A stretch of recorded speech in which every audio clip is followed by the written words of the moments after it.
தங்களை அடிமைப்படுத்த நினைக்கும் கட்சிக்கு இந்த தேர்தலில் மக்கள் சம்மட்டி அடி கொடுக்க வேண்டும் என அமைச்சர் MRK பன்னீர்செல்வம் உணர்ச்சி பொங்க பேசினார். கடலூர் சட்டமன்ற தொகுதி செயல் வீரர்கள் கூட்டத்தில் பேசிய அவர், அடுத்த தேர்தலில் நம்மை எதிர்த்து நிற்க வேட்பாளர்கள் அஞ்சும் நிலையை உருவாக்க வேண்டும் என சூளுரைத்தார். டிமாண்ட் பேசுற கட்சிக்கெல்லாம் அந்த மக்களை பானம் போட்ட வேண்டும். டிமாண்ட் பேசுறதால ஜனம் கேவலம் அல்ல. ஒரு கொள்கை வேண்டாம் என்றால் கட்சி என்றால் கொள்கை வேண்டாமா? போன்ற பேரம் பேசுகின்ற கட்சிகளுக்கெல்லாம் சம்மட்டி அடி வைக்க வேண்டும். மக்களே சிந்திக்க வேண்டும். கச்சத்தீவு விவகாரத்தில் திமுகவினர் பொய் சொல்கிறார்கள் என்றால் பாஜகவினர் பயங்கரமான பொய்யை கூறுவதாக விமர்சித்த அதிமுக முன்னாள் அமைச்சர் செல்லூர் ராஜு, அண்ணாமலை ஒரு படி மேலே போய் ஏதோ புதிதாக கண்டறிந்தது போல பேசுவதாக கடுமையாக சாடினார். செய்தியாளர்களிடம் பேசிய அவர், மீனவர் வாக்குகளை பெறுவதற்காக திமுக பாஜக பொய்யான தகவல்களை பரப்பி வேஷம் போடுவதாக குற்றம் சாட்டினார். எங்க அனைத்து இந்திய அண்ணா திராவிட முன்னேற்ற கழகம் போட்ட வழக்கையும் உச்சநீதிமன்றத்தில் இன்னைக்கு இருக்கு, நிலுவையில் இருக்கு. அது தொடுத்தவர் அம்மா.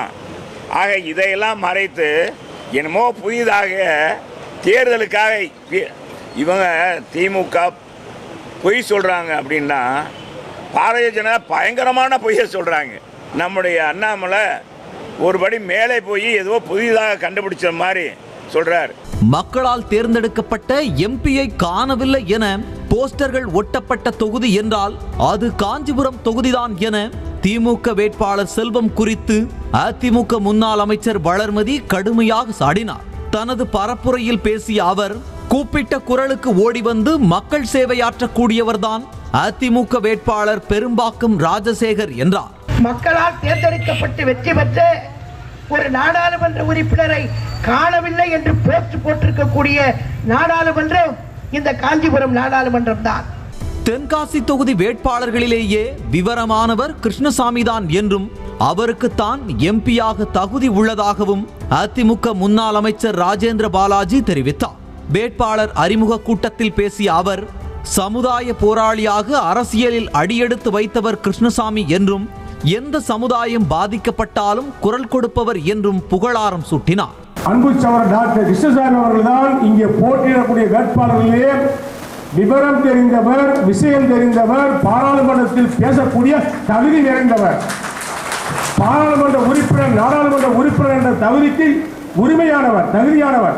மக்களுக்கு அதிமுக திமுக கட்சிகள் போராடி இருக்கிறதா என தனது பிரச்சாரத்தின் போது இயக்குனரும் கடலூர் மக்களவை தொகுதி பாமக வேட்பாளருமான தங்கர் பச்சான் கேள்வி எழுப்பினார். விருத்தாச்சலம் சுற்றுவட்டார கிராமப்புற பகுதிகளில் பரப்புரை மேற்கொண்ட அவர், மோடி 3வது முறையாக பிரதமராக போவது உறுதி என்றும் யாராலும் அதை தடுக்க முடியாது என்றும் பேசினார்.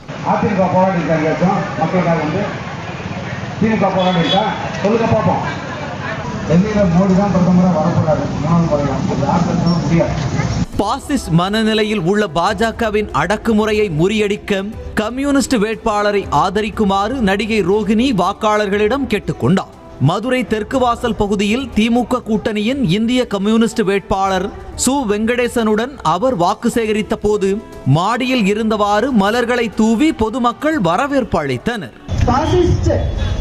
மனநிலையிலே இருக்கின்ற ஒரு அடக்குமுறை, எதையுமே செயல்படுத்த விடமாட்டோம், நீங்க எந்த விதத்திலுமே நீங்க செயல்படக்கூடாது என்கிற ஒரு மனநிலையை பிஜேபி செய்து கொண்டிருக்கின்றது. அவை அனைத்துமே நாம முறியடிக்க வேண்டும் என்றால் தயவு செய்து அறிவால் சுத்திய நட்சத்திரம் சின்னத்தில் மதுரையில ஜெயிக்க வைக்கிறீங்க. செய்திகளை உடனுக்குடனும் துல்லியமாகவும் தெரிந்து கொள்ள சப்ஸ்கிரைப் பண்ணுங்க.